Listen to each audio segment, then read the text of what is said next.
Dapat somasi 3 kali karena abaikan WA DC pinjol. Loh kok bisa? Nah, kita akan bahas di video kali ini.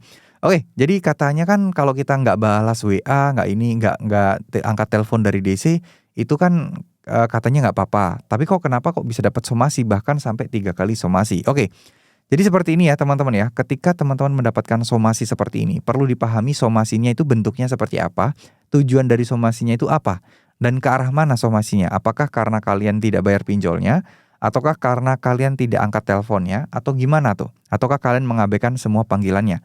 Nah, ini beda cerita. Mungkin somasi ini bisa dilancarkan, tapi ujungnya di mana?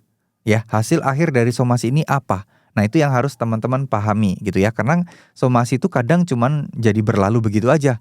Dampak ke depannya tuh nggak terlihat somasi itu akan jadi seperti apa. Apakah masuk ke ranah pengadilan, apakah masuk ke ranah pidana, nggak tentu.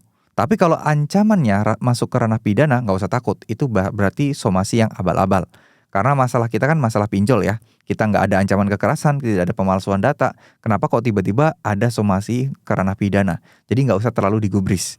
Karena sebenarnya somasi juga bisa datang melalui resmi dan juga yang tidak resmi ya teman-teman ya. Jadi ya gitulah, itulah yang fakta atau fenomena yang terjadi selama ini gitu. Dan kalau misalnya teman-teman kena somasi, sebenarnya teman-teman tidak terlalu panik dulu gitu ya.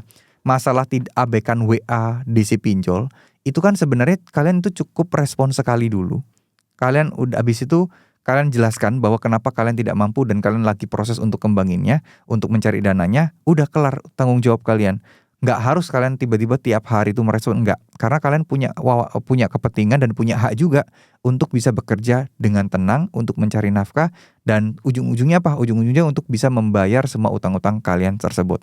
Jadi kalau dapat ancaman atau somasi hanya karena kalian tidak balas WA, nggak usah takut ya, nggak usah takut. Oke, terima kasih. Wassalamualaikum warahmatullahi wabarakatuh.